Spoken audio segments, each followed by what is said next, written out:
Yes, ma'am. Okay with that?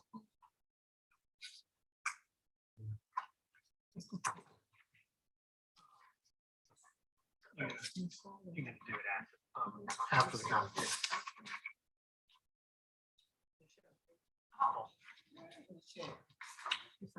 She's by video. She's at a conference. Hello, everyone. Hello. Curtis said, Curtis sends his apologies. He was gonna try to make it. He did have some family matters that came up. So whenever you want to start, we do have a quorum, right? We haven't taken the roll, but we do have a quorum. Correct. Good evening, everyone. Good evening. All right, good evening, everyone. Today is June 27th. This is the June monthly board meeting of the Indianapolis Public Library System. Angie, can we have a call of the roll, please? Yes, sir. Mr. Biederman. Present. Dr. Murtada. Present. Ms. Payne. Present. Dr. Robinson. Present. Judge Salinas. Present. And Ms. Tribble. Present. Yes, sir. We do have a quorum. We do have a quorum. We're going to move on to item 3, public comment and communications. The public has been invited to the board meeting. At every board meeting, we have an open, we are open with time for public comments. We welcome feedback from the public about the Indianapolis Public Libraries. And at this time, is when the public may address the library board. If there are several of you representing the same groups, please select a spokesperson. Please do not repeat the same comments someone else has offered. Please note also that this public comment time is not the appropriate forum for commenting on matters related to alleged employee misconduct. Any such matters should be brought promptly to the attention of the library interim CEO and the Human Resource Department, where matters can be promptly addressed in compliance with established library policies and procedures. A 5-minute time limit will be allowed for each speaker. Each speaker should give their name and their address. And Michael Torres, you are our first one, sir.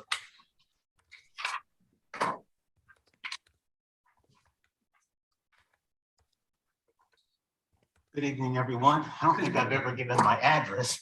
Well, it's on there. But anyway, I live near between the Space Park and Martindale Brightwood branch on Brookside Park. So, my name is Michael Torres. I am president of ASME Local 3395, representing frontline support and non-supervisor or management workers here this evening to ask you, the board, to further review the pay adjustments and reclassifications in Resolution 39-2022, which is up for a vote tonight.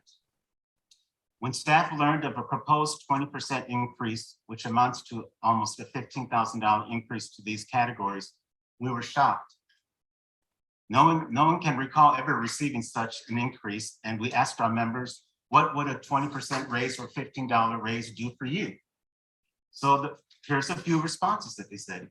A 20% increase would greatly affect me. I live paycheck to paycheck. I have problems with my car that need to be fixed. I have student loans. It would be nice not to feel anxiety every time I check my bank account. A 20% pay increase would allow me to add to my retirement, which will affect me the rest of my remaining life once I leave IndyPL.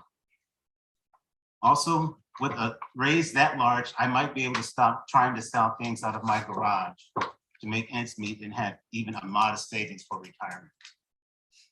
So after learning this, I emailed the library leadership with questions I had hoped would help staff understand the reasons for these increases. This morning, we received some feedback from library leadership and learned that these were remaining issues from 2019 compensation study. We thought these positions salary structure remained stagnant, but since 2019, this group saw 2 salary structure increases. In other words, their bottom increased twice. Another issue that was raised in our exchange is the group of staff that have been with IndyPL for over 10+ years, who in the past 2 compensation studies did not receive a compression increase, nor when the bottoms of that group were raised did they receive any increase because they were already within that range. Many of this group are close to retirement, including myself, So once we leave IndyPL, we cannot add to our PERF, and those figures will carry us forever remaining years we have. This was not really good feeling at this time. In addition, we learned HR said that they were taking a different approach by examining individual positions instead of a blanket group, and that review and implementation didn't have to be done at the same time. So this calls into question, why now? Why not when everyone else gets increased raises and not at mid-year? When our members tell us how they are struggling to make ends meet when giving a $15,000 raise to a position that is already making $70K, they're struggling to find the fairness. We're not here to take away someone's raise, but it would be easier to swallow if we knew what others were going to get the same attention. Transparency. Thank you. Thanks. That's all we had as far as signed up for in person. All letters that were submitted to the board have been passed on or will be passed on, right, Angie? Yes, To sir. the full board. Yes. By consensus, I'm going to ask if we can move the report from Pastor Robinson, from the Library Foundation. What item is that? That's item number 8. If we can move that to the next item up, because he's got some time constraints. Does anybody object? I just wanted to say thank you to Michael representing the union to make sure that we understand more about the salaries and the increases, and we'll be discussing that as a part of the meeting. Anyone else? No? Okay.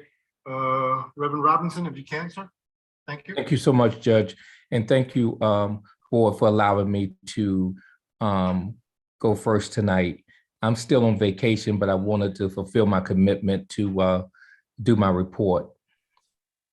Every month, the Library Foundation provides an update to the Library Board.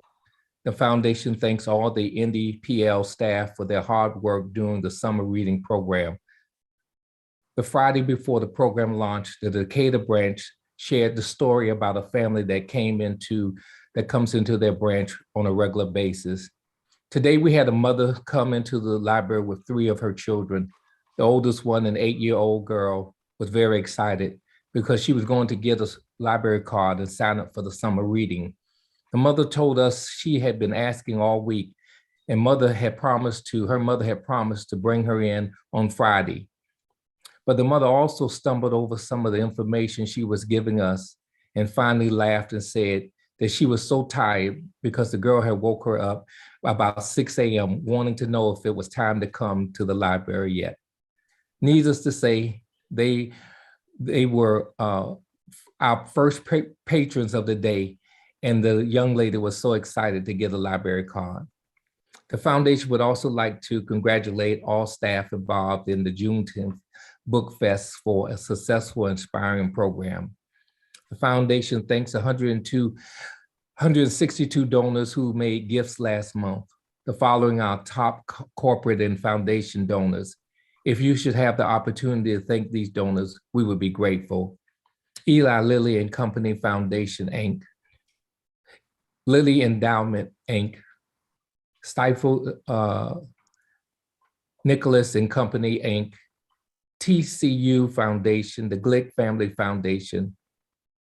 This month, the Library Foundation is proud to provide more than $650,000 to the library. Examples of major initiatives supported include Marion County Internet Library and the Glowing Global Citizens. Thank you so much. And that ends my report for this evening. Thank you. Any questions from the board? Seeing none. Thank you, sir. All right. Have fun. We're going to move on to, or we're going to go back to the agenda and item number 4, which would be approval of the minutes of the executive regular special meeting. This would be the May 23rd, 2022. Is there a motion to approve the minutes of the regular meeting held May 23rd, 2022? So moved. Is there a second? Second. All right, any discussion? Seeing none, Angie, can we have a call to the roll, please? Yes, Mr. Peterman. Approved. Dr. Nakata. Approved. Ms. Payne. Approved. Ms. Salinas. Approved. And Ms. Triple. Approved. Thank you. Okay. That's all we have as far as reports. We move on to committee reports, Finance Committee. Dr. Payne. Everyone. Hi, good evening, everyone. Good evening. Let me get my agenda ready here.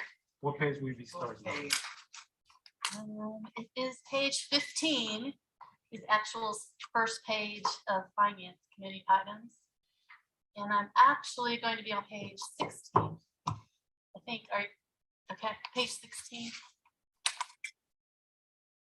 This is the treasurer's report for May 2022. We're 5 months into our year, and there's no real surprises at the end of May. If our revenues year to date coming in are 5.6 million, our expenditures going out are 17.6 million. Just want to remind everybody, we say, you know, the first part of the year, we're using our cash balances at December to help fund items till we get our June settlement, which we should be getting this week. So our big property tax settlement. On expenditures, May is 42% of the year. And on our total expenditures, you can see we've spent 33% of our budget. So there's no real concerns right now and any over expenditures. The next page 17 are the charts, which just show how we're in line. We're pretty in line with previous years. So not much to report there. And then on page 18, 19, and 20 are the detail lines for the operating fund. And I looked at those and there were not any alarming items that are unusual or unique so far. Are there any questions on the May treasurer's report?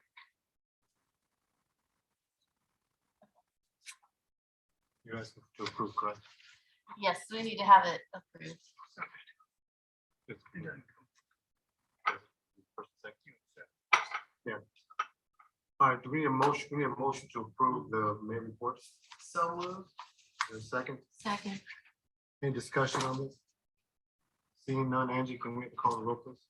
Mr. Biederman, Approved. Dr. Murtada, Approved. Ms. Payne, Approved. Jesselinas, Approved. and Ms. Tribble. Approved. Motion Thank you. carries. Resolution 33.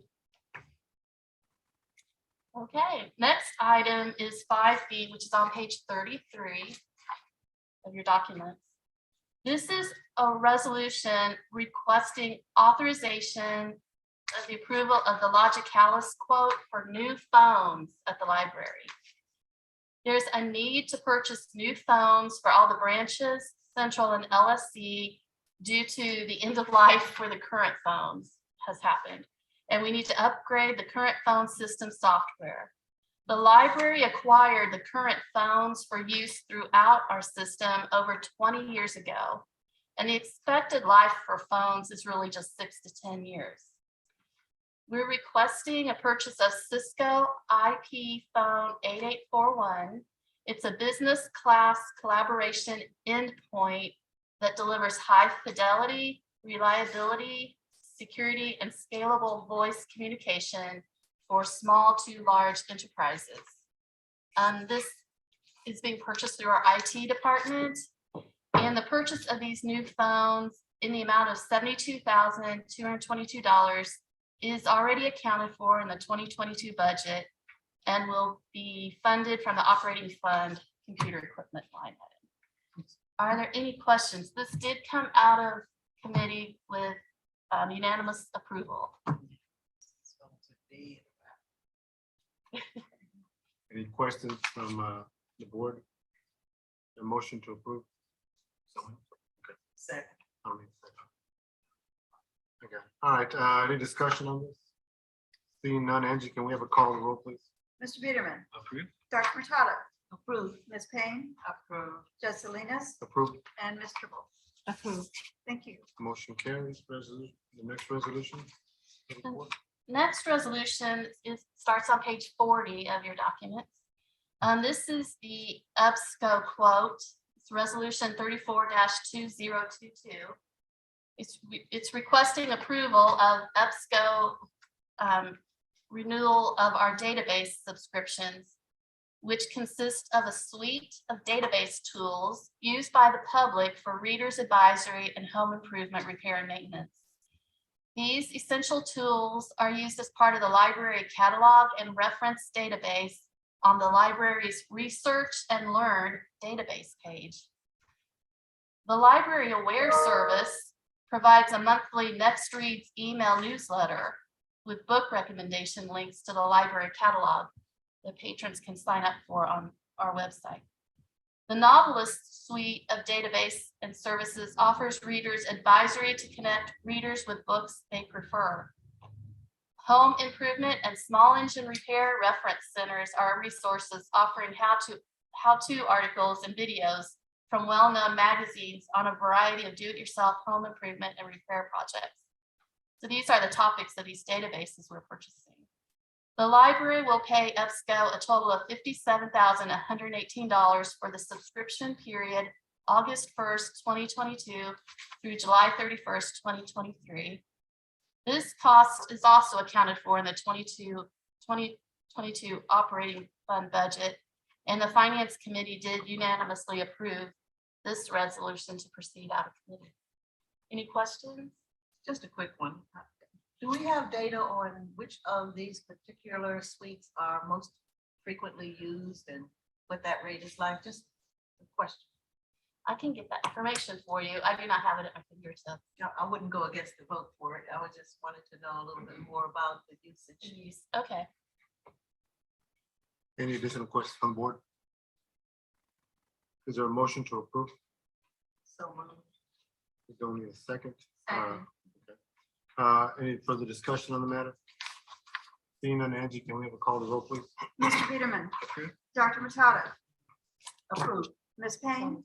Approved. Judge Salinas. Approved. And Ms. Tribble. Approved. Thank you. Number 35.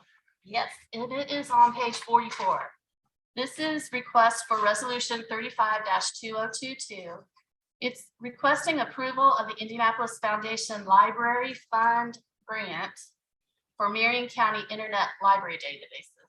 So we're requesting approval of the grant receipt and the expenditures on the Marion County Library databases, which the resolution has a list of the databases that we're wanting to spend the money on. So the Marion County Internet Library is a set of homework and research databases shared by eligible high school, university, and public libraries and grant funded by the Library Fund of the Indianapolis Foundation. Since 1999, the Indianapolis Public Library Foundation and the Indianapolis Public Library have been the grant and database administrators for all MCIL databases. The library assists participating libraries with authentication, setup, and technical support. Database selection is done by the MCIL Advisory Committee, consisting of representatives from participating high school libraries, academic libraries, and IndyPL staff. The Indianapolis Foundation Library Fund grant was awarded in May 2022 in the amount of $560,200. The Indianapolis Public Library Foundation received this award and administers the distribution of the funds. And then there is an administrative fee that the Indianapolis Public Library Foundation retains for itself in the amount of $5,000, but the remainder of $555,200 will be dispersed to the library. And this, along with $50,000 from the prior year grant that's being rolled forward, will allow the library to purchase the MCIL databases. Under terms of the grant and agreements with vendors, the library will pay the appropriate vendors a total of $605,482 for this designated subscription period.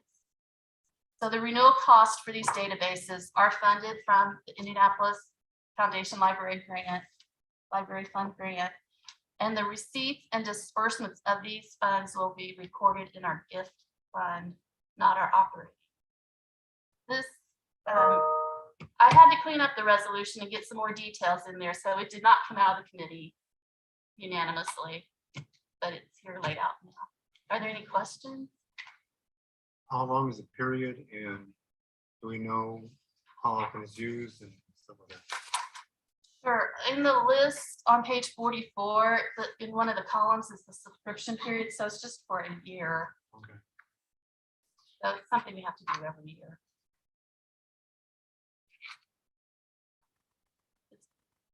Most of Justin it has also asked about the usage of it. To what extent do we know how the different subscriptions that we are paying for, though it's funded through the foundation? How often do we track that data? I can get that information to you. I think it'd be useful, especially when we know that some readerships are dropped off and changed over the years. So how do we pay attention to the usage of the different databases? Does that make any sense? Yeah, I think we're trying to see if we're spending our money efficiently on the right Exactly. databases. Exactly. So we can find that out. Any additional questions from the board? Is there a motion to approve? So moved. Or second? Second. Any further discussion? Seeing none, Angie, can we have a call to roll, please? Mr. Peterman, Approved. Dr. Machado, Abstain. I want to see some more data about the use of the databases. Ms. Payne, Approved. Ms. Salinas, Approved. and Ms. Tribble. Approved. Four Thank you. votes. And we have 4 votes, the motion carries. Thank you. We'll move on to item 6, Diversity Policy and Human Resource Committee. Ms. Tribble. Yes, thank you, Mr. President. Tisha Galarse, our interim HR director, will be making a report. Welcome. All right, so we have a couple updates. The CFO, we have selected candidate. Right now, she is currently under background check, and we're expecting her to start in August. So we'll bring more details once we have a background check release. The CEO, the posting closed on the 26th. We have received a total of 13 candidates, and we'll be able to see the applications on Wednesday when Bradbury Miller released all the information. Any questions about the CFO or the CEO? All right. So the next update is the reporting hotline. And I have a little video for you to see how the reporting hotline works.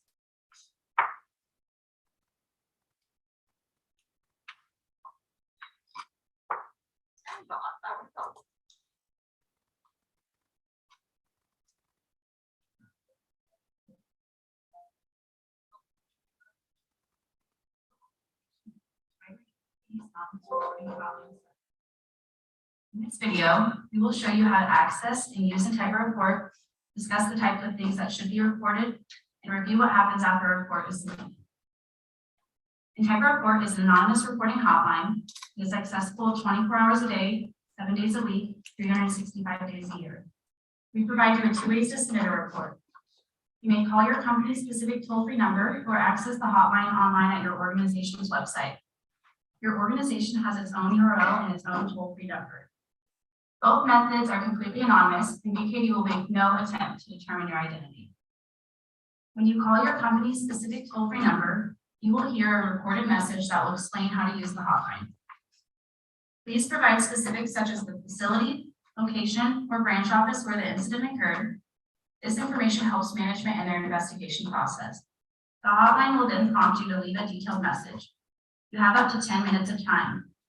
Please provide as much detail as possible, including names, dates, and the location of the incident you are reporting. If you need additional time, please feel free to call back and complete your report.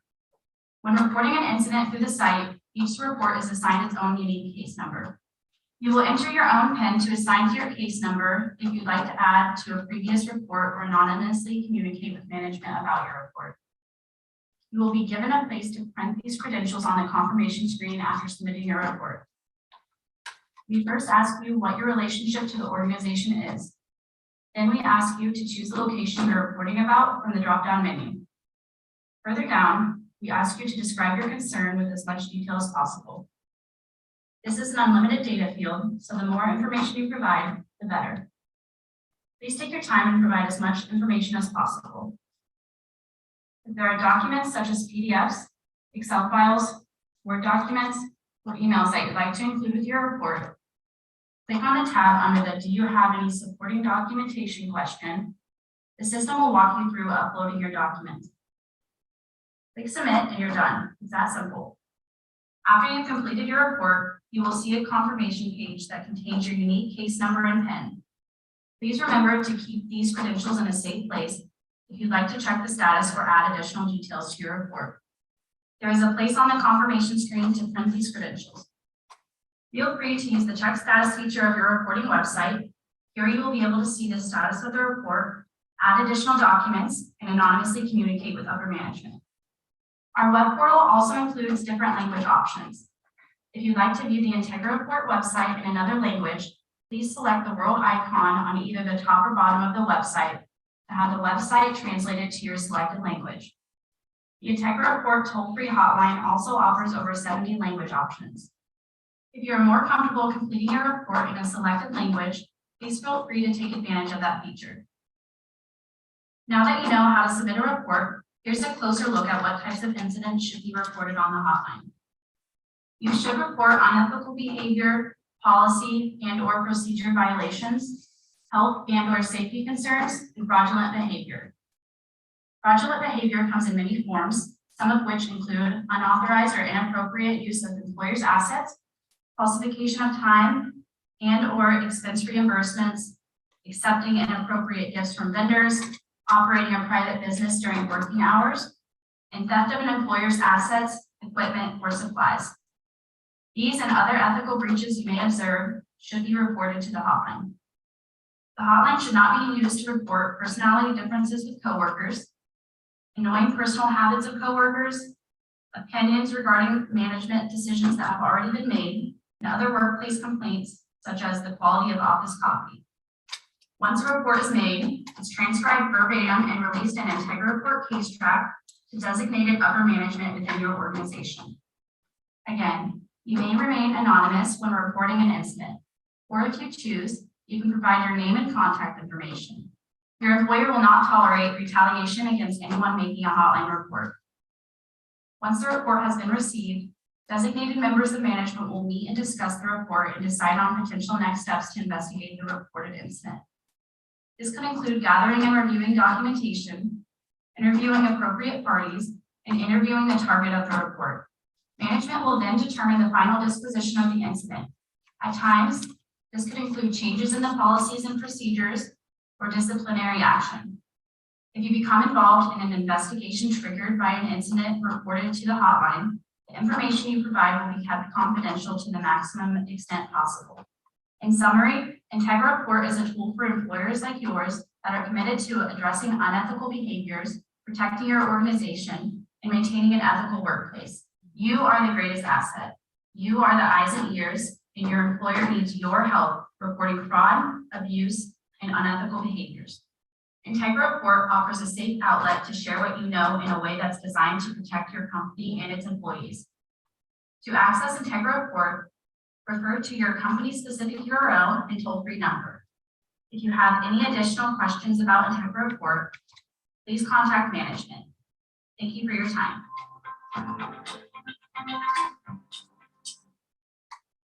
Any questions about the reporting tool?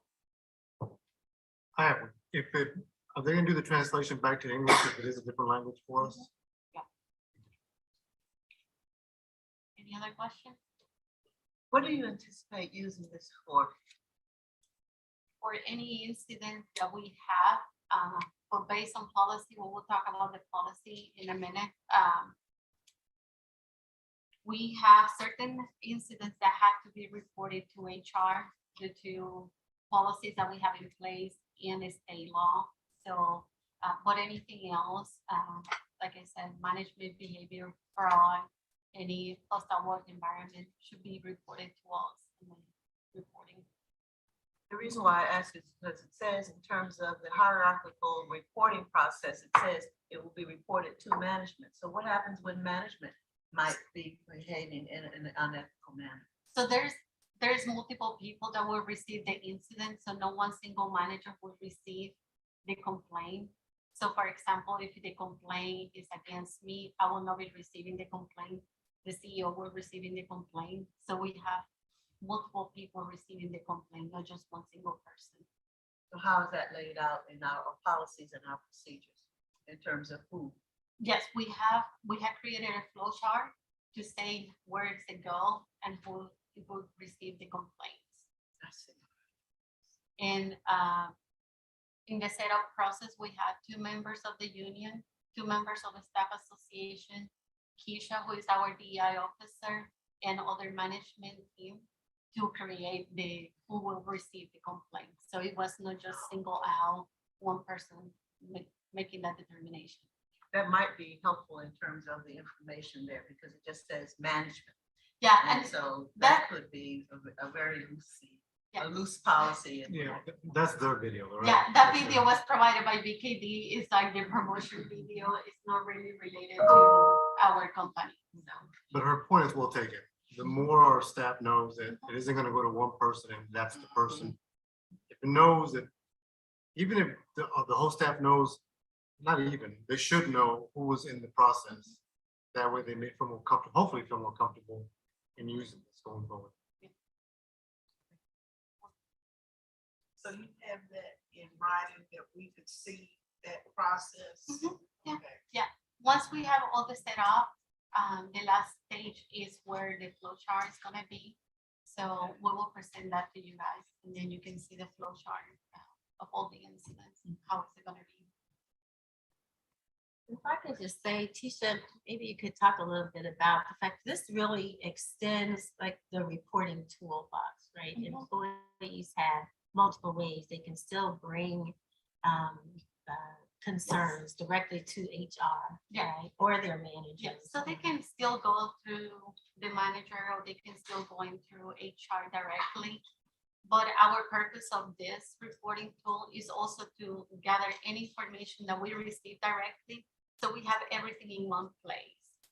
Gary will be creating a chart and then we will reporting on data or how many reportings we have used, how long it has been taken to resolve the issue and what was the determination of the issue. So we will have a better idea what we have been receiving. Any additional questions from the board? I think this is a good step in the right direction. Thank you. All right, no more questions. We'll move on to resolution B 36. So I'm here to propose the resolution 6B. What Is- page is that? It's on 48. Everybody? All right. The purpose of the policy 288 is a leave donation program for medical emergency. It is allowed qualifying employees with certain medical emergency to access a bank of PTO or CAT time donated by other employees. When employee lacks a wage replacement benefits, PTO or CAT time, short-term disability, long-term disability, or workers' compensation to cover the missed time for work due to the emergency. I would like to amend the policy 288, the leave program donation for medical emergency, to expand the use of donated leave to medical emergency related to a serious health condition of the employee's spouse, child, or parents. And also to amend the waiting period that we have right now is 10 days of unpaid waiting period to cover the leave. So we would like to remove the 10 days that is unpaid and then expand the leave for employees that have to miss work for employees, spouses, child, or parents. I got a question. Is it being used or are you making these changes to help it be used more? It's being used, but it is very limited because if you think about most of the leave is between 4 to 6 weeks. We're already cutting it 10 days without pay after they use all their PTO. So they use all their PTO, they have to go 2 weeks without pay. So it's very limited. So we want to reduce that unpaid time and allow them to use donation leave once they are running out of PTO. So they don't have to go unpaid for 2 weeks. And this was discussed with the staff and the union. And Yeah, the they staff- felt very supportive of it. Came out of committee, right? Yeah, it came out of the committee. Any additional questions from the board? The motion to approve? So moved. Don't need a date. Second. Okay. Any additional discussion? Angie, can we have a call to roll, please? Mr. Peterman, Approved. Dr. Matada, Approved. Ms. Payne, Approved. Judge Salinas, Approved. and Ms. Tribble. Approved. Thank you. Motion carries. 37, resolution. All right, the next resolution is 37-2022. This is the resolution to approve policy 205. It's a reporting hotline, the one that we just saw. This reporting hotline is to improve reporting and accountability process in the further of the recommendation of the 22 climate study report. The reporting hotline may be used by employees who wish to report suspect violation of the library policies, a violation of local, state, or federal laws. Issues that might be reported are suspected discriminatory conduct, bullying, hostile work environments in the workplace, fraud, thief, accounting, or audit irregularities, or misuse of the library property. The reports may be made anonymously and confidential to the extent confidentiality can be maintained given to the nature of the circumstances of the report. So once this policy is approved, we will move to the final setup of the reporting tool. This also came out of committee, correct? That is correct. Any questions from the board? Yeah, is there a motion to approve? So moved. There's a second. Second. In discussion, I'm gonna add a discussion, we should do as much as we can to let the staff know who was involved in the process, and it's gonna go to not just one person, everybody, well, not everybody, but who's gonna, Yeah, how many people are we course. gonna report, so. Any further discussion from the board? Seeing none, can we have a call to roll, Angie? Mr. Peterman, Approved. Dr. Matada, Approved. Ms. Payne, Approved. Judge Salinas, Approved. and Ms. Tribble. Approved. Motion carries. Thank you. Thank you, teacher. Thank you. We'll move on to the facilities committee. Curtis is not here. So we're gonna, is Adam here? Yes, yes.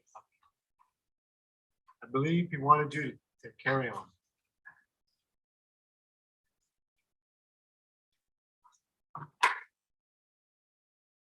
So I only have one official item, but I did want to say my apologies for the mix-up on the gates this evening. We got them fully functional recently, and so we've been closing them in the evening around 5:30 or so, and just the crew got into a habit, so. Yes, yeah, so I left Illinois closed. And there was a bit of an impetus for that. We recently had, and this actually goes into an item that's not on my agenda. We recently had 2 vehicles have their catalytic converter stolen here in the parking lot In the overnight. day? I'm sorry, In the daytime? I think it was during the evening. So we really wanted to get the gates closed on a regular basis, which we've been doing. So good news, bad news, not to be a Pollyanna. Fortunately enough, both of those vehicles were due for replacement.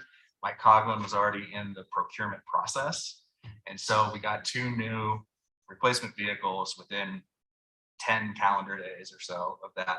And we're selling those 2 vehicles sans catalytic converters on gov deals. So if you want to steal, no pun intended, If you check out the website. No, that is a pun. Anyways, so we do have 2 new vehicles, and that's what's going on with the gates. I'll be sure to lock the 24th Street gate by the time.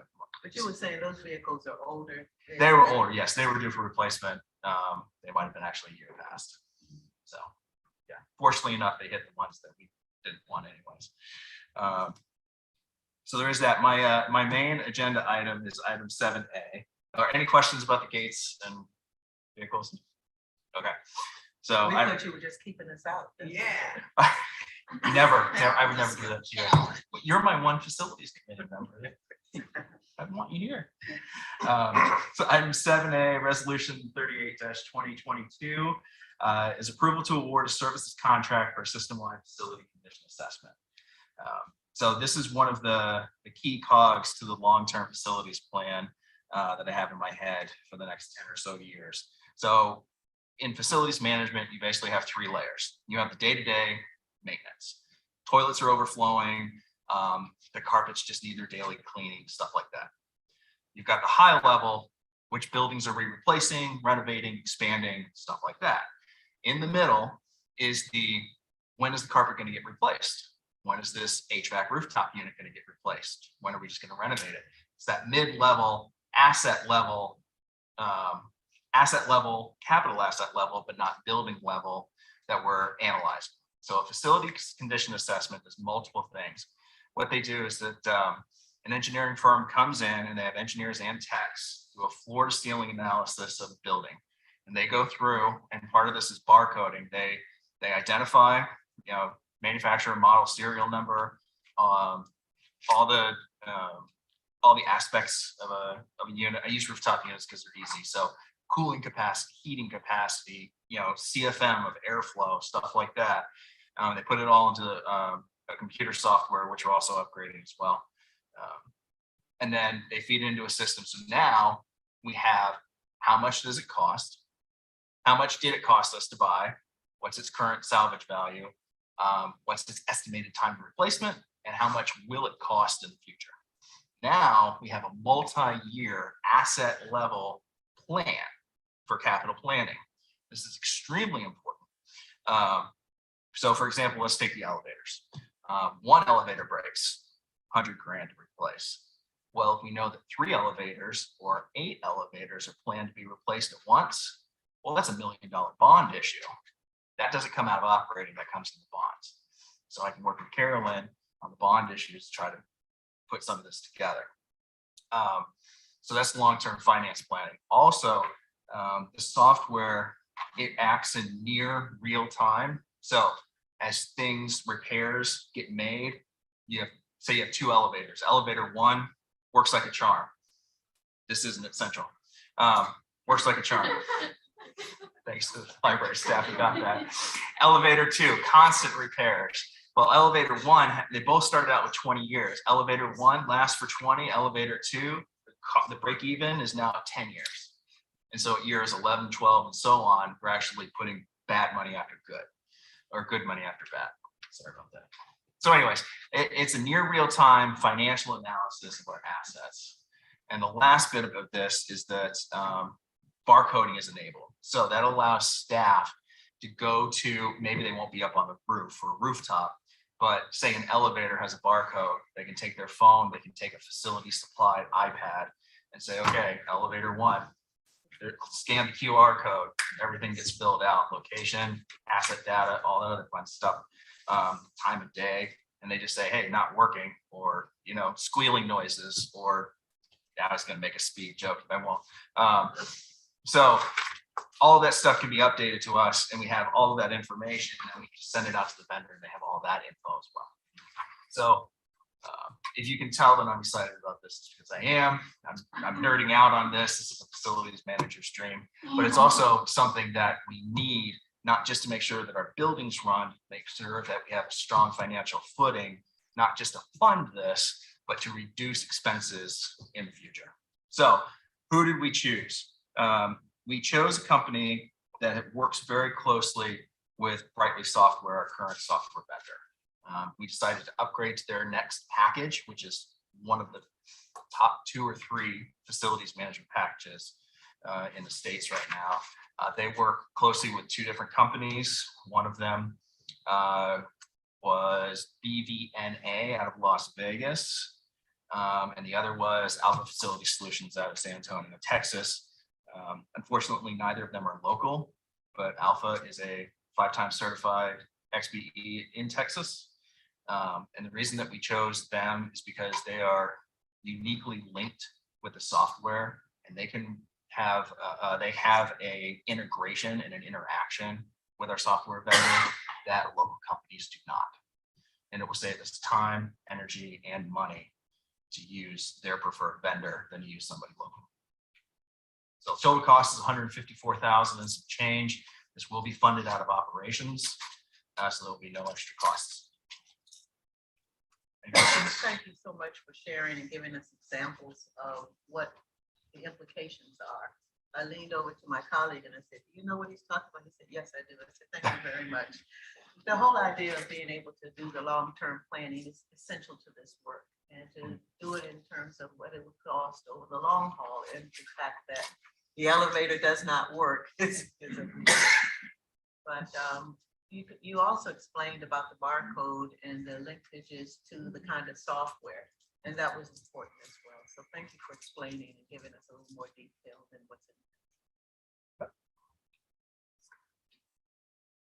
This did not come out of committee, so we will need a motion and a second. Is there a motion to approve this resolution? So moved. Is there a second? I'll say. Second. Okay, we have a second. Is there further discussion? We already did. Okay, you still- I'm so sorry. Both be She sure. said ride the elevator. All right, all right. Angie, can we have a call the roll, please? Yes, Mr. Peterman, Approved. Dr. Murtada, Approved. Ms. Payne, Approved. Des Salinas, Approved. and Ms. Tribble. Approved. Thank you. Motion carries. Great, thank you.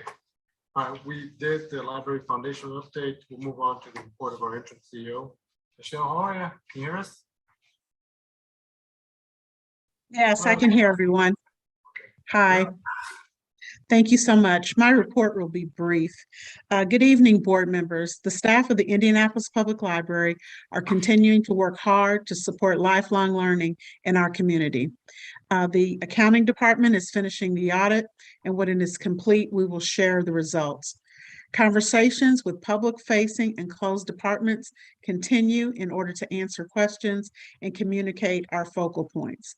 Our focal points are increased compensation across the board, increased capacity, meaning adding staff to all of the departments in phases because we are limited in that area, and that was shown in the climate study. The last focal point is wellness. We know that COVID is still around. We have staff members who are very tired because they've been working long hours, which is due to our capacity issue. So we're encouraging staff members to stay hydrated, take their vitamins, wear their masks if they feel comfortable doing that, access their health providers, and also take advantage of lunch and learn. So we have meditation, yoga, etc. And then we have something on Teams where you can do meditation 3 to 5 to 10 minutes as needed on demand. So we're encouraging staff to take advantage of that, as well as the employee assistance program. We're also working to advance the recommendations from the climate study. We're working on a dashboard that will reside online to illustrate our progress in those areas. As was shown by interim HR Director Tisha Galarse, we are working on the BKD Integra harassment tool. This is something that the staff have asked for quite some time. And yes, that information will go to more than one person. So you will not be able to have one person who can ignore a concern and then that thing not be taken care of. So we're excited about this, and we think this will be a very positive impact for the staff. I have instituted an open email policy. Open email because most people are not in my building, but open door as well. We're updating the interview and hiring process to utilize a structured interview method, and this is ongoing. We're doing that so that at any time you interview for a PSA, for all intents and purposes, it will be the same format and standardized questions that are in a toolkit that everyone can access.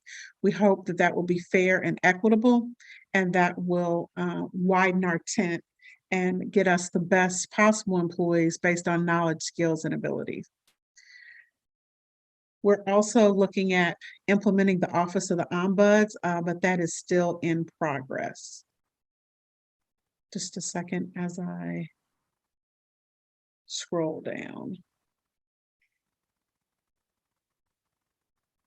That is actually the end of my report. I wanted to make sure, and I am open to any questions that the board might have at this time.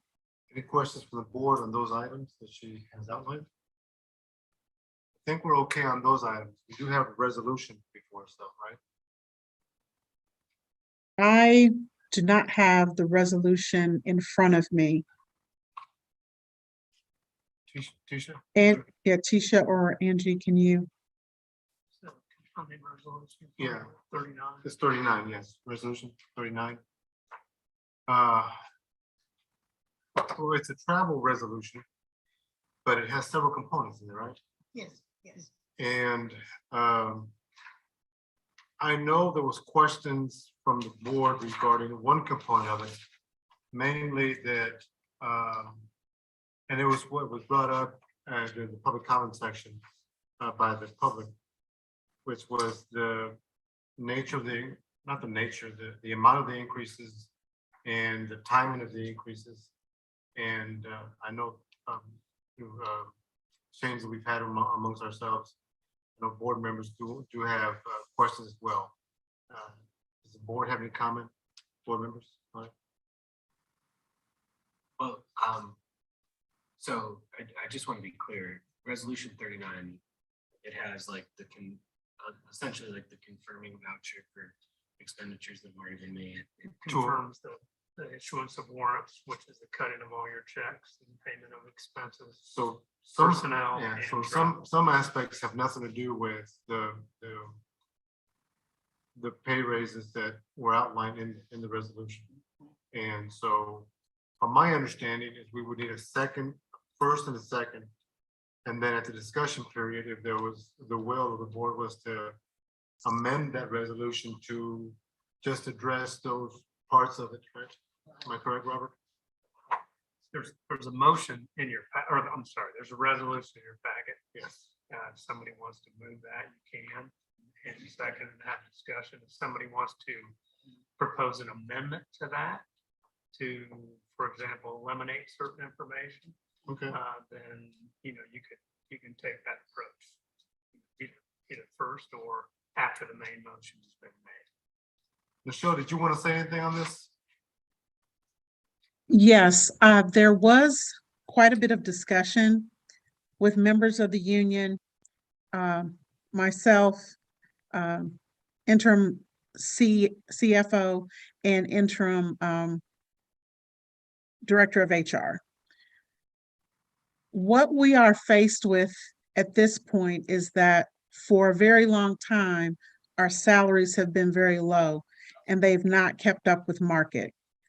Even with the at least 2 to 3 adjustments that have been made in the last 3 years or so. The challenge that we're having is that when we're trying to hire new staff, they are indicating that they're not willing to take our bottom level salary for any particular range. And so what that indicates is that we have to increase that in order to hire that individual. And then that is a problem when you have someone coming in, but they're making, they would be making more money than the person that would be managing them. And so that is one of the reasons why we're trying to adjust the arms and then work to bring lower pay grades over in our pay band. So it's a convoluted challenge and one that is going to take multiple steps in order to find an ultimate solution to, and we're going to have to do it over time. We're looking at the budget carefully. We're going to be advocating for additional funds from the City County Council. And we're also looking at the projections to make sure that the increases that we want to give are sustainable. And then combined with that, we have challenges that we're having with inflation, recession, and the economy as a whole. So there are a lot of areas that we're looking at, but we're not going to only raise salaries for higher level staff members. And the executive staff members are not on the table at this point to be raised. Go ahead. What is the higher staff What is the projected timeline for the completion of this phase for the remainder of the review for the remaining position levels? What's the projected timeline? So we're doing this now. When would we finish this process with the rest of the pay level? So Board Member Tribble, what we are trying to do is to complete the recommendations from the 2019 compensation study. We look to do a new compensation study next year, but not at this time. What we're trying to do is to see how much additional funds we can get from City County Council. And then we're also applying for ARPA funds. And in ARPA funds, we're requesting bonuses for staff. And we're trying to move money around that is in a surplus and put it in an area where we can use it for salaries. So with that being said, we're hoping to have this enacted by November or December. So that everybody who is going to be adjusted in this way or this stage of the process would have been done, will be done by November. Or we'll go to the board for approval and then be enacted in January. And so if we can do that faster, we will, but we're trying to be deliberate so that we're not making mistakes. And then we're also trying to make sure that we're projecting with the right amount of funds for what we need. There are a lot of unknowns right now. And you said some will be enacted in January, but some of these are effective now, right? Right. So this is what's still coming from 2019. Okay. What we're looking at for the rest of the staff is what we can do. And we'll have that decision made by November, December. And then normally that will take effect in January. And so we have a problem with compression in that many individuals are at the bottom or the beginning of their pay band. These people need to move over, and then our lower pay levels need to come up as far as the salary amount. And we also need to spread out the pay schedules for different positions so that we can have more room for people to have fluidity and be able to manage it better. So it's a multi-pronged challenge.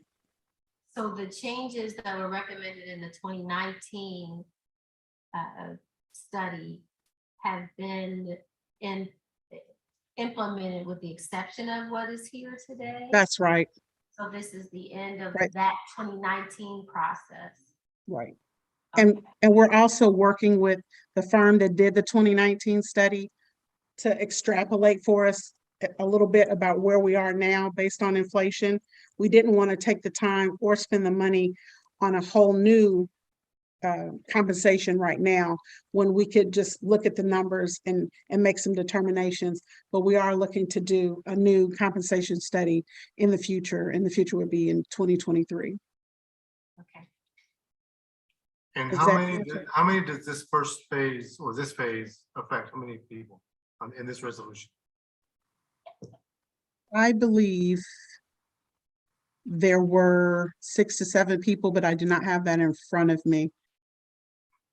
Angie, could you look at that and give us a number?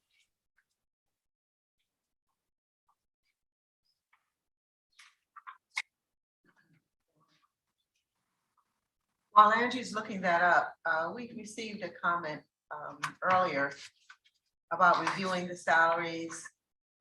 And also there were concerns about individuals nearing retirement and what happens with their compensation as well. Yes. So there were, what thinking has gone into that in terms of this proposal, this recommendation? So what I would say is that the most expeditious thing to do would be able to raise everyone all at once at the level that they needed to be at. However, at this time, we do not have the funds to do that. And so that's why we're trying to do this in stages. We're looking at our surplus and we're trying to put that in place for compensation for staff. And then, in addition to that, we're trying to move funds around so that we will have additional money. And we're asking for a larger pot of money for compensation from the city county council. But that has not been approved yet. So that's why it's going to take time. We don't want to say, yes, we're going to be able to give X amount of dollars to everyone when that has not been confirmed. Michelle, did you just want the reclassifications? Or do you want the pay adjustments, or which ones, how many do you want? Reclassifications and the pay adjustments. So Okay. you can break that down between the arms and the other, I think maybe two positions. Just how many, not the names. Right, right. Right, not names. There are 9 reclassifications and 2 pay adjustments. 9 classifications and 2 what? 2 pay adjustments. 2 pay adjustments. Any comments or questions from the board? It's just that my concern is there are just people who are so far behind when it comes to pay grade raises and so forth. So this is a big concern. And Dr. Payne, I would like to just say that we're also concerned about that. And here, I'll just kind of give a mock example. Let's say that we raise the salary of librarian X. And as we raise that salary, that person would then be making the same amount of money that someone is making that is supervising them. And so then that adjustment needs to be made. And so that's why we're trying to bring people up so we can bring the other people up, and we're not bumping against them and then having to make quick pivots. So unfortunately, because we have not addressed this particular issue previously, we're now having to do the hard work at this time. Director Hayes, one other question, it's just for my clarification. This would be the last of several steps that have already been taken to make adjustments to the pay scales and salaries based on the 2019 study. So we've Yes, that is- already made adjustments for the lowest grades, the IT positions last year. Is that correct? And so this is the last piece of the 2019 recommendations before we move on to do another review, because we're still behind the market and comparable organizations. Yes, Board Member Tribble, that is correct. Okay. So can I make my 2 cents? My 2 cents is we need to make sure we pay our people a living wage and affordable wage, something that is competitive with other libraries of our of similar size. The timing is not the best here, considering where we're at. We were affected by the pandemic. Right now, our situation in the country is different financially than it was even last year. But these were items that were on our agenda apparently 2 years ago that we put on hold, at least in some respects. I know board members, if I want to do what's right, I want to pay people what they need to survive. I'm in favor 1,000% of reevaluating everyone's salary and making sure we're paying them what they deserve and what is competitive, because we can't even find people in my area. So I'm okay with this resolution, but I understand that board members want additional information. And if there is an amendment, if there's an amendment, I would just ask that we make that whenever, if this resolution is ever approved, that we make it retroactive to when it would have started, which would have been the pay period in June, if it's ever approved. But right now, what's on the table is this resolution absent an amendment to it. So now I'll leave it up to the board. So I guess I have one other question. We still have to move. Yeah, But So the numbers that are being adjusted, they're the exact numbers from the 2019 study. They're not inflation adjusted at all. I don't want to answer that. I would have to check on that. I don't want to say one way or the other because they were presented to me as an adjustment, but I don't know if that was from 2019 or it was inflation. And I don't know if Carolyn is there. We have Tisha here. Tisha can- Tisha, okay, they would be better able to speak to that. Actually, the numbers that we offer, these positions are lower. The positions were, where we received the 2019, and then we get a new classification on 2021. It has them, the arms at 93,000. And I have a copy for each of you.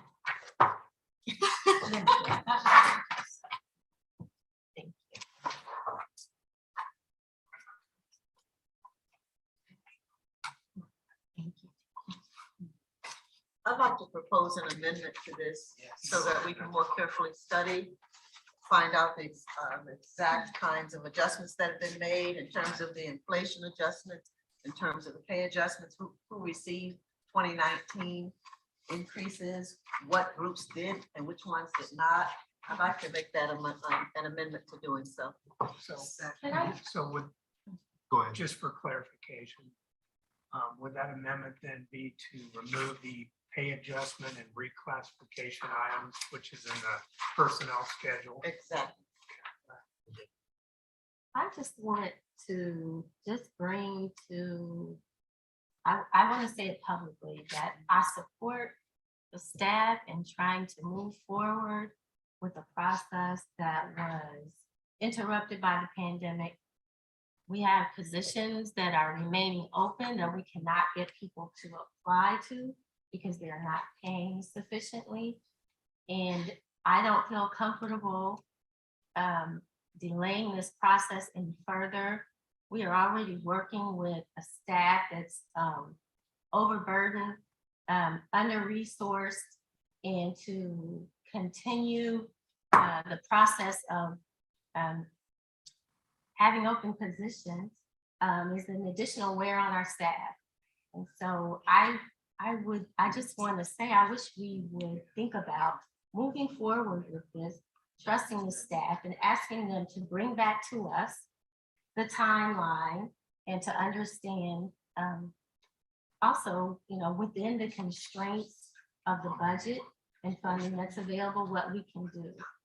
I understand being prudent and crossing our eyes, but I think that the team has been working on that and we should support their efforts. So I would say I would agree 100% with that, especially the latter part. But without that additional information and just having it passed out to us, that's not the way we want to do this. But I agree with you 100%. I think that we need to make sure that these adjustments occur. We need to make sure that those who are nearing retirement get the funds that they need to get. Those who are at the bottom scale get it. And that those who got raises and increases in 2019 aren't the same ones who keep getting money when the others have not. You are right. Our staff is underpaid. Our chair has said the same thing. You know, we want to make sure that that occurs and we don't want to procrastinate, put it off and put it off. It needs to happen and we need to do it in fairness and in the right way. So just to clarify, the phase one for the adjustment happened on 2021, on December 2021, for all the bottom pays, and they're highlighted on the first pages of this document. The phase two, it was the IT positions that are on the last document. So now we're moving into the phase three, which is what we have today. And then the phase four, it will be the middle of the pay grades. Right now we have an ARM position open and we have currently no applicants for that position.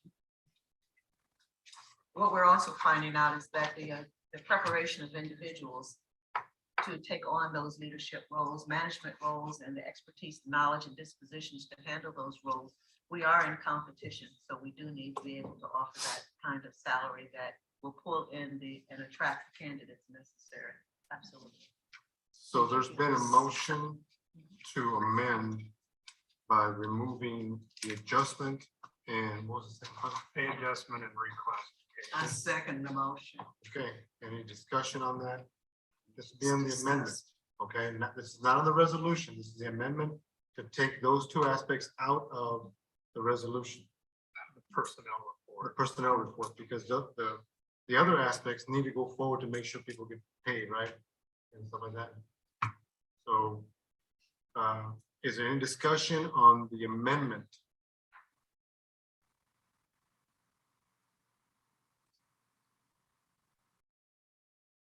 Is there a vote? Angie, here's your vote. Angie, call a vote on the amendment. Mr. Peterman, Approved. Dr. Matata, Approved. Ms. Payne, Approved. Judge Salinas, and Hang on, I have to vote here. I'm sorry. Is there a friendly, would you accept a friendly amendment to make it retroactive if and when we approve? Absolutely. With that friendly courtesy amendment or acknowledgement among board members, I'll vote to approve to remove those two items from the resolution. And Mr. Vogt. Disapprove. Motion carries, the amendment carries. So now we move on with, but You need a resolution. Yeah, For a 39. motion to pass 39. as amended. amended. Is there a motion to approve 39 as amended? That's good. Did you move? Yes. Second. Any discussion on? it? Seeing none, can we have a vote, Angie, please, on the resolution as amended, 39? Mr. Peterman, Approved. Dr. Matata, Approved. Ms. Payne, Approved. Judge Salinas, Approved with the caveat that I want to move this process and have this, if we're going to, by the next board. So yes, approved. and Mr. Vogt. Abstain. Motion carries. We're still, Michelle, did you have anything as far as your portion of the report now? That is all I have. Thank you. I do want to add something, and bring up another matter in the CEO report, and this is normally we get emails every now and then from our clients, our customers, and when it's normally the staff at times just responds to that person and says we're addressing the matter. When the issue comes up that affects us or affects more than one branch, sometimes the CEO or sometimes not a board member, a staff member will add insight to that particular item that was brought to our attention. And so, Ms. Scott, are you here? Can you approach and give us some more insight as to an email that we received this week? Thank you. And you can give us some background too, so we know, so the board knows.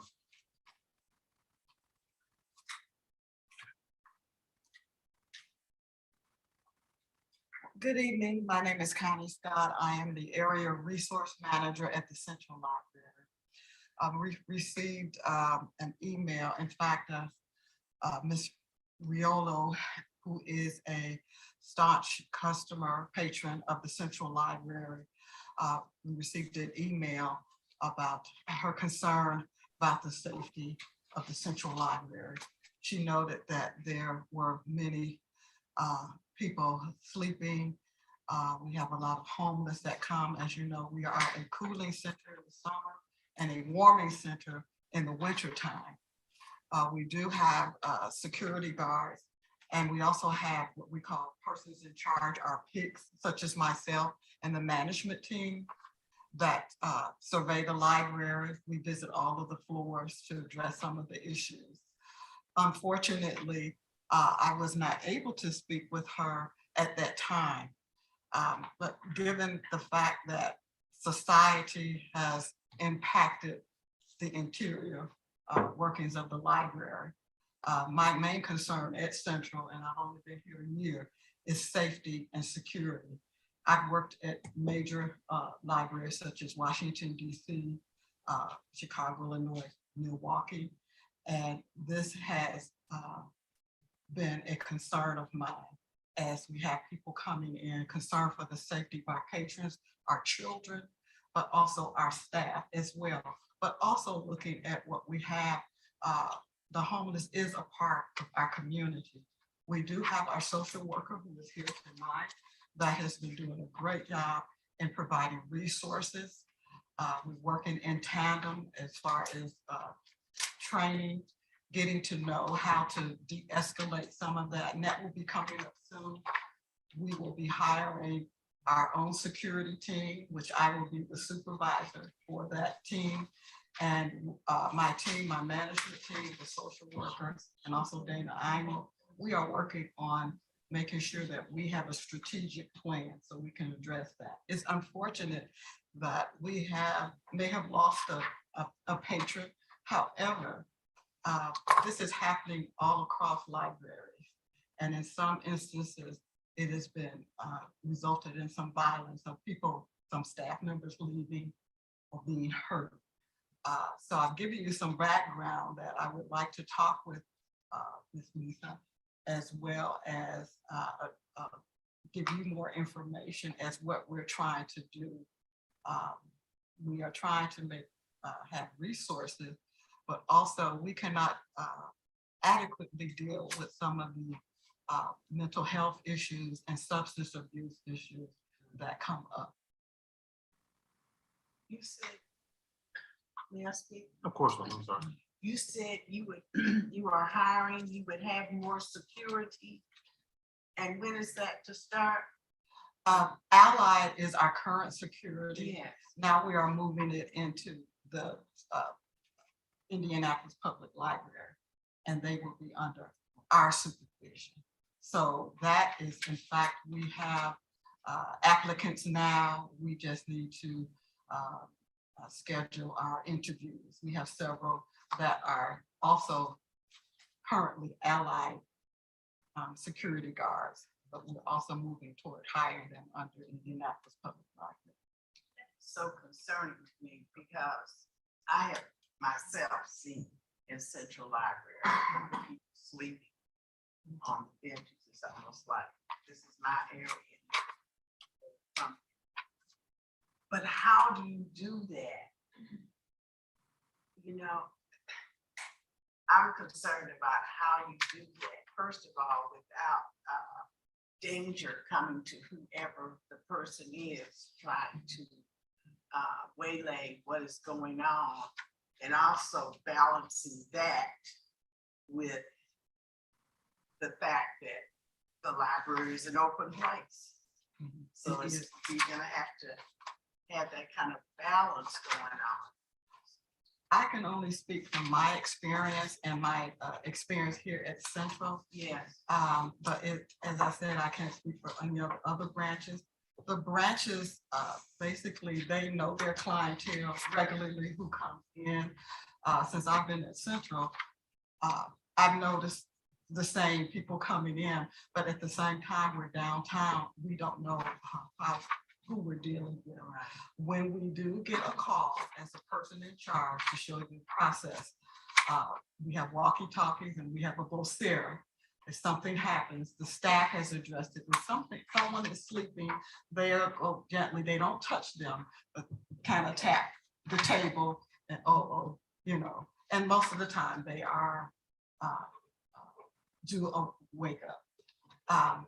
There have been times where they have not been able to wake them up and there's a concern of maybe they're not enough. That's the time we also have our security guards, or we also have law enforcement as well who work with us.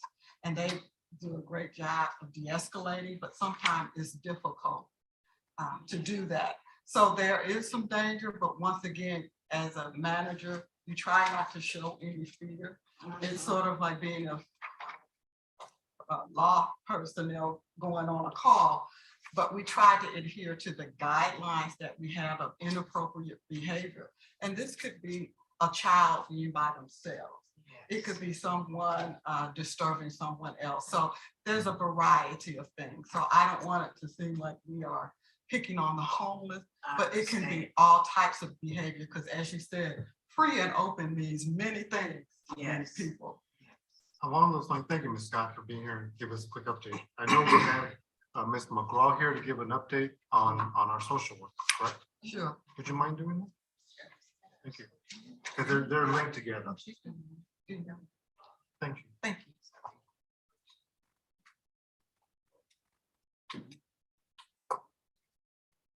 Do you want me to give my presentation or do you want me to answer to? Every goes best. Both in. Okay. Sorry, I don't have this electronically, but I wanted to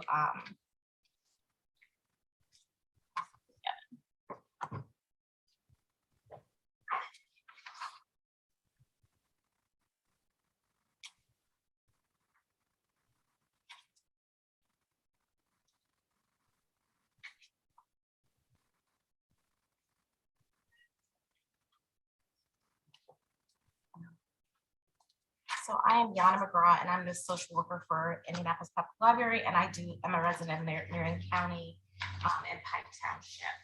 So good evening. I want to take this opportunity to provide you some updates on the progression of the social work program. I can't believe it's been a year since I started IndyPL, July 7th of last year. And I spent a lot of time researching other libraries and looking at how to start a program at Indianapolis Public Library. Tonight, I will talk about the population I will focus on regarding programming, my 2022 goals that I've been working on, and my plans for 2023 calendar year. I will update you on the challenges and successes and needs of the social work program and the need for a 5-year strategic plan for the role and incorporating that into the library system. Indianapolis Public Library System has great programs, but often miss reaching those that are most vulnerable. For this reason, I focused my work this last year on addressing those disadvantaged populations, those with housing insecurities, substance abuse, mental health, employment, individuals and families experiencing poverty often do not participate in the great programming that Indianapolis Public Library has to offer as they are worried about food, housing, employment, and meeting their basic needs.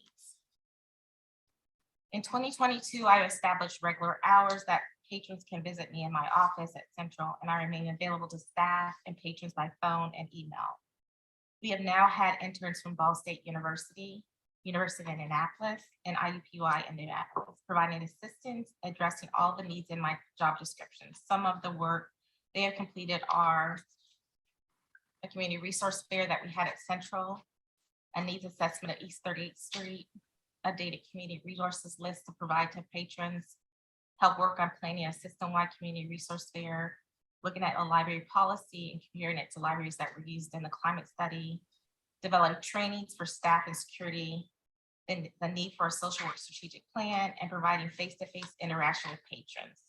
There's so much more they have been helpful with to move the program forward.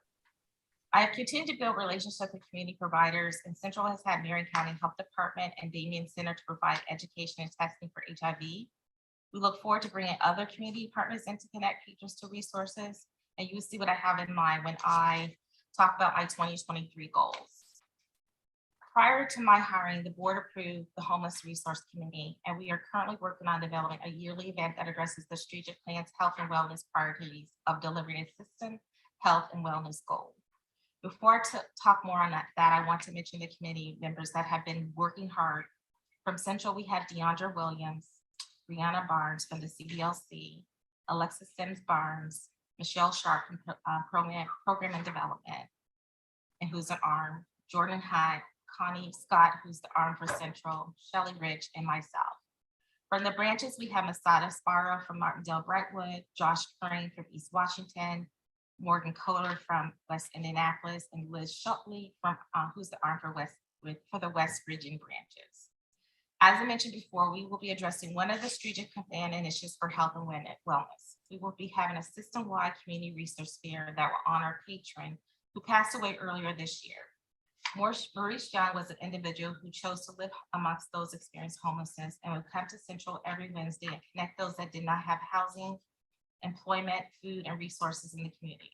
Mr. Young has done several TED Talks, spoke at conferences, classrooms, and students prior to his death this year.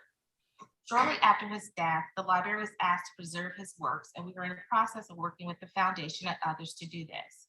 The committee will be having a meeting with the family to share ideas and get their blessings next week.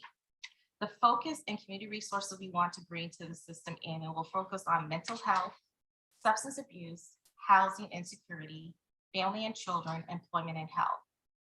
CBLC will have displays, kiosks of Mr. Young's work. The main resource forum will happen at Central, and these branches that those branches that choose to participate will have display cases centered around the pillars that I mentioned before, displayed of community resources in that branch's catchment area. The hope for the following year is to expand to other branches. We're asking the board to save Tuesday, November 15th, 22 from 1 to 7 on your calendar. What's the date? November 15th, 2022 from 1 to 7 on the is the date. And that will be at Central.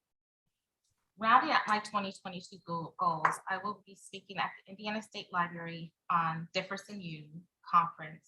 We're working on addressing related work stress, also providing tools to use in their to relieve stress. The final conference this year that will be at the ILF conference, where I will be presenting with Dr. Beth Whaler, who worked on the needs assessment for my position, and Brianna Gates, Assistant Clinical Professor of Field Education at IUPUI. Dr. Wheeler will give the background of how Indianapolis Public Library came to hire a social work, and Brianna will talk about using students in a practical placement. And I will talk about developing a program and the do's and don'ts and challenges and successes. The list of my 2023 goals include coffee and conversation, providing support groups such as NAAA and emotional support groups, and telehealth in the library system, bus tickets, community health, homeless resource fair, providing monthly availability of TANF, work one, and HIV testing, partnerships with reentry programs, joining the social work task force with the ALA and PLA, professional development with intent, including me attending social work conferences, clinical supervision, trainings for staff, and working on a 5-year strategic plan. This year I've had challenges, successes, and there are further needs that are critical to continue to grow this program.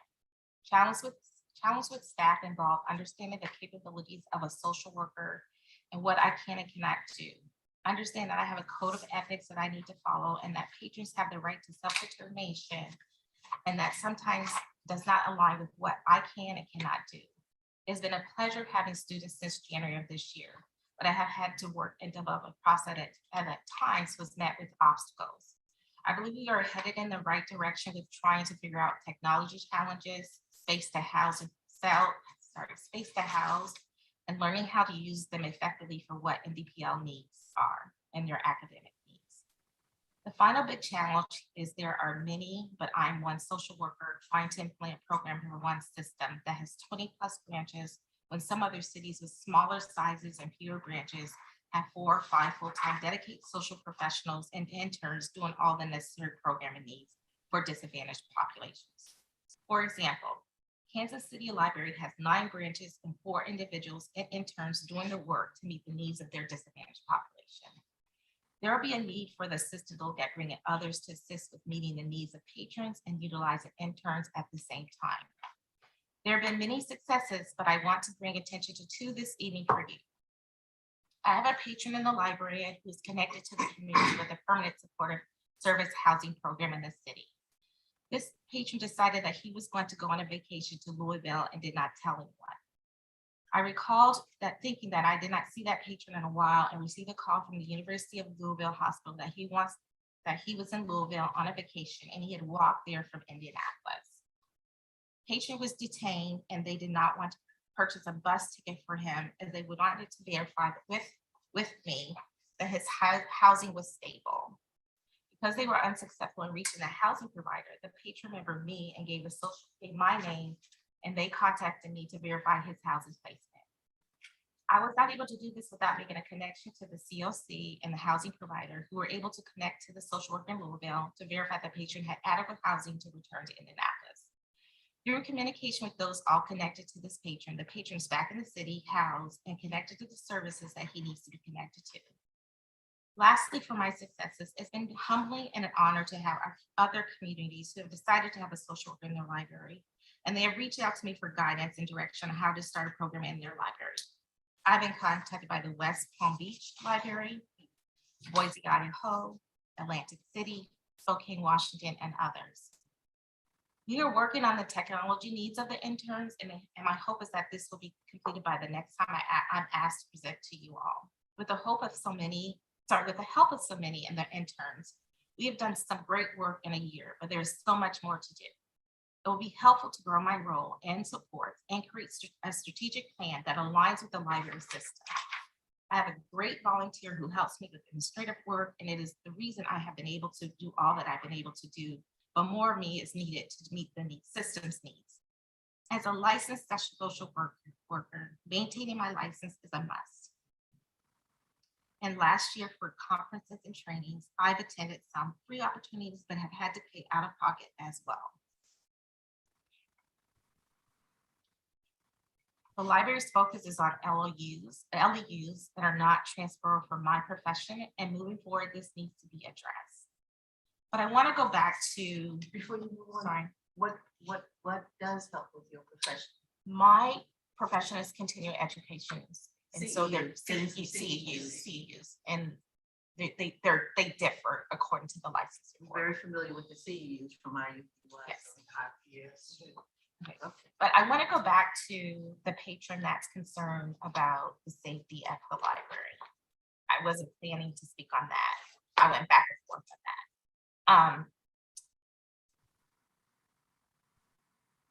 Safety is a concern for all of us. But until we change our mindset that we're a community and everyone in this community realizes that we have to address this as a community approach, this will continue to be a concern. And that means library staff, me, this board, and our community service providers who are not coming into the library.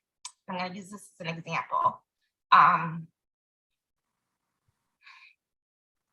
The library is a warming center and a cooling center. And there are meetings in the community that are being had without the library at the table. And that can't continue. We can't expect to be a warming center and a cooling center without the supports. Until we address that, safety will continue to be a concern. I can do all the training in the world with staff, all the suggestions, but we have to look at this from a community approach. Not this is the library's problem. And our community providers know that these individuals are in the library having episodes, because I've had discussions about it, but they're failing to come into the library and provide those supports. Who are you talking about? Name them. Because that's the only way we can address it. Yeah. You know? I feel like the city needs to have us at the right, we need to be at the COC, we need to be part of that Blueprint Council. We need to be at the tables where we can make decisions and have our input. There's continuum of care. So that's CHEP. We need to be at the tables that impact the individuals that come into the library that need connections to services. And they need to be at the library. We cannot do this alone. It But is a not. moment ago, you said that we have community resources and community partnerships that were excellent. So That can you is- share okay. which ones are working for you, and maybe not to this evening, but a little more specificity I could- about. Yeah, you can. I think if I could do You're a over present, on I wanted to do a Okay. presentation on that, but I didn't want to go overboard, but once it was bought. I'm aware that there's individuals that should be at the table, that we should be at tables that we're not at, and we need to be at those tables. Want to commend you for pulling together the homeless resource committee. You said that there were folks from here and in the community. When you first presented and when you first came on board, you said that would be one of the goals, and you've done it. Thank you so very You're much. welcome. The bottom line is Ms. Scott and Ms. McGraw did an excellent job. We do appreciate you being here, and it's an issue that, not an issue, it's something that we need to face, as you said, as a community. We want our patrons to be safe, we want our staff to be safe, we want people health as well. So thank you again. Thank you. One last question. When you do come back, can you speak about the telehealth in the library nationally? It's become a very important thing, and partnerships with reentry. Okay. Thank Yes. you. I usually forget what I was going to say. Now let me think. You said something about paying out of pocket. Yes, ma'am. What were you referring to? So for my CEUs, I get some of them free, but then sometimes I have to pay for them. And because I have to maintain my license, I have to do those CEUs. So I'm not part of the strategic plan for the library. I feel like the library has some work to do to clue me in their processes. And that's not to say anyone's done anything wrong. I just want to be known that I need to be part of the process. And I need to be at the tables to be part of that process. Thank you. Thank you, Justine. Thank you, Mr. Thank Wong. you. We do appreciate all your efforts. I'm gonna remind everyone, not remind everyone, but that if you have a future for the board members, if you have future items you want us to consider, please feel free to let me and our colleagues know. The next board meeting is July 25th. For now, it will be right here. Thank you, folks.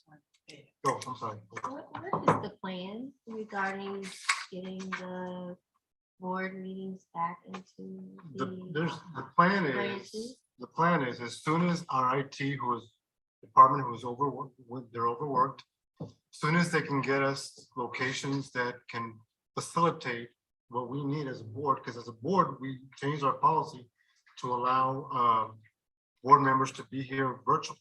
Like I'm probably gonna need that next month. And so not every library has that capacity. It's not like we can do it on Facebook and what have you. You know, believe me, I want to get out there as well. I want to get back to how we were. It's the best sign of getting back to normal that we could have. But what I've been told by our CEO and our IT department that they're working on it. And as soon as I was told early fall, hopefully, right, Michelle? Hopefully Yes. August, maybe September. So they're working on it. September. I want to get out there. So right now, this is the only location in our entire system that would allow that? Yes.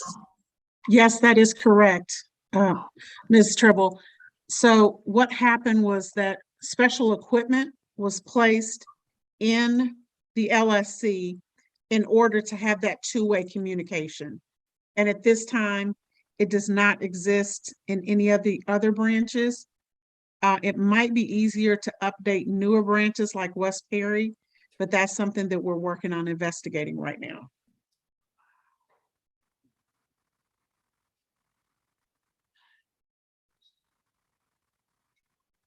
Okay.